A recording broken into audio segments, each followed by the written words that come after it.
सुप्रभात मेरे प्यारे बच्चों।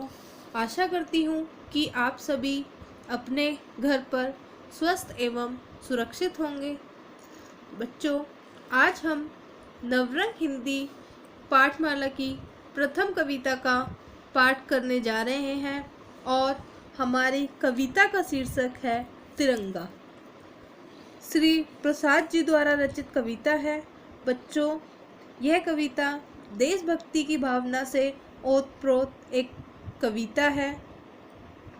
पहले मैं इस कविता को पढ़ूंगी और फिर इसका भावार्थ आप लोगों को समझाऊंगी।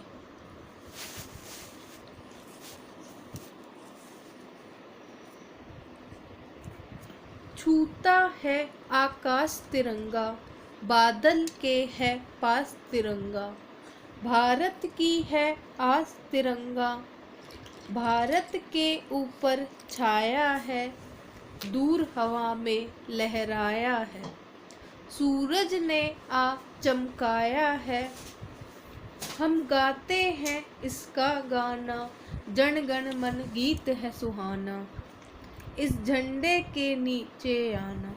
जब गुलाम था भारत प्यारा, तब झंडा था यही सहारा, इस झंडे से दुश्मन हारा, हमने इसका गाना गाया, सारा देश उमड़ कर आया, उस दिन था दुश्मन थर्राया, कितनों ने ही दी कुर्बानी, उनकी है ये ध्वजा निशानी, वे थे सब स्वदेश अभिमानी, हम सब से है बड़ा तिरंगा, अडिग भाव से खड़ा तिरंगा, सबके मन में चढ़ा तिरंगा।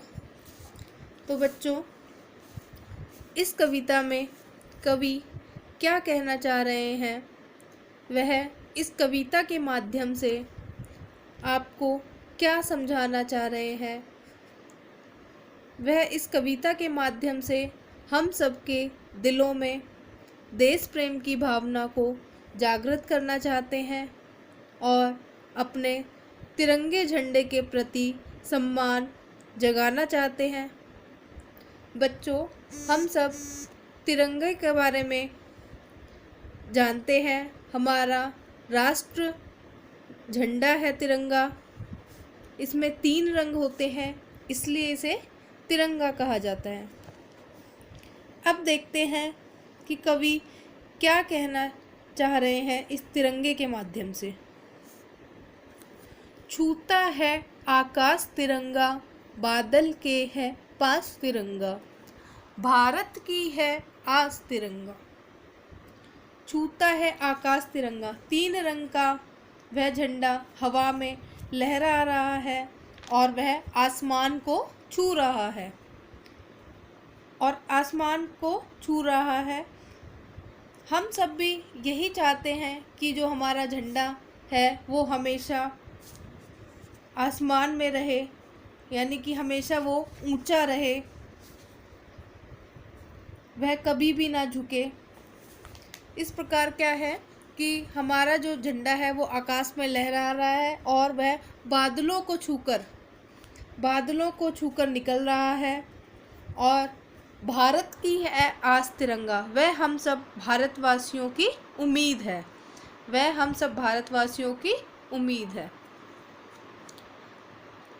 दोबारा से देखिए बच्चों, इसका छूता है आकाश तिरंगा, हमारा जो झंडा है 3 रंग का वह हवा में लहरा रहा है और किसको छू रहा है? आसमान को छू रहा है। इतना ऊंचा है कि वह आसमान को छू रहा है। हम सब भी यही चाहते हैं कि वह कभी ना झुके। बादल के है पास तिरंगा और वह बादलों को छूकर निकल रहा है। वह हम सब भारतवासियों की उम्मीद है। भारत के ऊपर छाया है, दूर हवा में लहराया है, सूरज ने आ चमकाया है। भारत के ऊपर छाया है। बच्चों, जो हमारा तिरंगा झंडा है वह पूरे भारत के ऊपर छाया हुआ है और हवा में वह लहरा रहा है। दूर हवा में क्या है?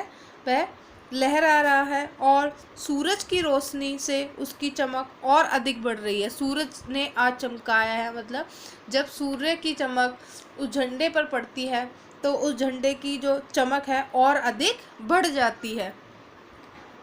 हम गाते हैं इसका गाना, जन गण मन है गीत सुहाना, इस झंडे के नीचे आना। हम गाते हैं इसका गाना, कि हम सब इसका गाना गाते हैं। और यह गाना कौन सा है, कौन सा गाना है? ये जन गण मन, ये हमारा राष्ट्रीय गीत है और यह गीत बहुत ही सुहावना है। हम सब जब यह गाना गाते हैं जन गण मन, यह बहुत ही सुहावना लगता है। जब हम ये गीत गाते हैं तो हमारे अंदर से देशभक्ति की भावना जागृत हो जाती है।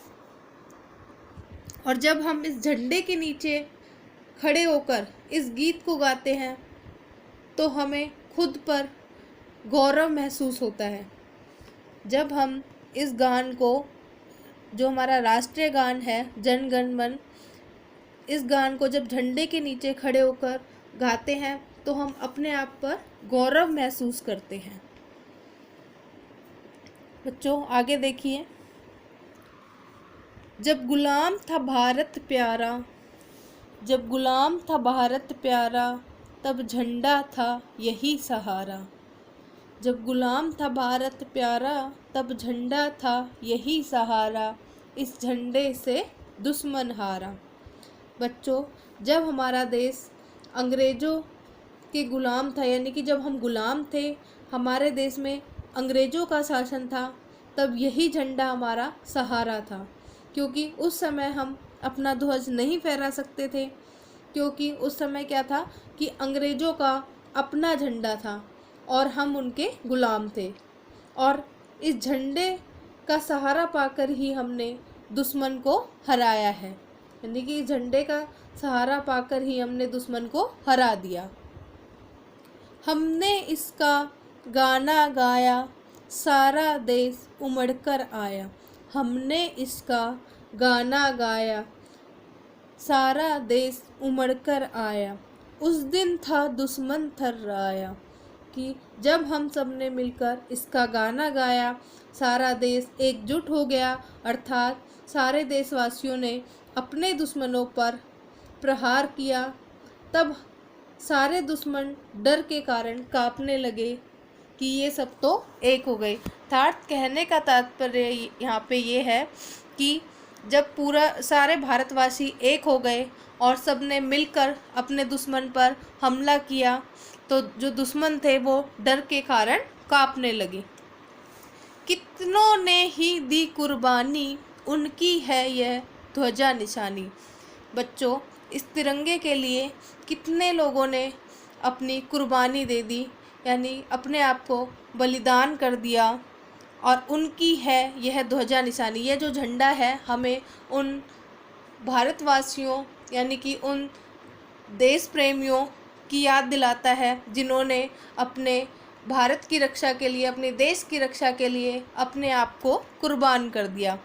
वे थे सब स्वदेश अभिमानी, वे थे सब स्वदेश अभिमानी, कि वे जो थे हमारे देश के अभिमानी थी। यानी कि हमें उनकी जब याद आती है, उस झंडे को देखते हैं तो अभिमान यानी कि गर्व महसूस होता है अपने आप पर कि उन्होंने अपने देश की रक्षा के लिए अपने आप का बलिदान कर दिया। हम सब से है बड़ा तिरंगा, अडिग भाव से खड़ा तिरंगा, सबके मन में चढ़ा तिरंगा। कि हम सब से है बड़ा तिरंगा, कि हम सबसे, पूरे भारतवासियों से सबसे बड़ा तिरंगा है। क्यों? क्योंकि यह अडिग भाव से खड़ा तिरंगा। अडिग मतलब एक स्थान पर खड़ा हुआ है, जो हिल डुल नहीं सकता। अडिग है मतलब अपने काम के लिए एकदम निश्चित है कि यही करना है। अडिग भाव से खड़ा तिरंगा सबके मन पर, ये जो तिरंगा है हम सब देशवासियों के मन पर चढ़ा हुआ है। अर्थात हमारे जो देशवासी हैं उन सब के मन में तिरंगे के लिए अडिग भावना जगी हुई है। तो बच्चों, हमने तिरंगा कविता पढ़ी, तो इस कविता से हमें क्या संदेश मिला, हमें क्या शिक्षा मिली है? संदेश मिला है हमें कि देश प्रेम का भाव और आज़ादी का मोल समझना, यानी कि हमें अपने देश के प्रति प्रेम भाव को जागृत किया है और हमें किस प्रकार से आज़ादी मिली थी कि पहले हम अंग्रेज़ों के गुलाम थे, हमारे देश में अंग्रेज़ों का शासन था। तो हमें किस प्रकार आज़ादी, हमें ये जो आज़ादी मिली है इसमें बहुत से भारतवासियों ने अपना बलिदान दिया है, उसके बाद हमें ये आज़ादी प्राप्त हुई है। तो बच्चों, देश प्रेम हमारे लिए बहुत ही ज़रूरी है। कवि ने इस कविता के माध्यम से हम सबके दिलों में देश प्रेम की भावना को जागृत किया है। धन्यवाद।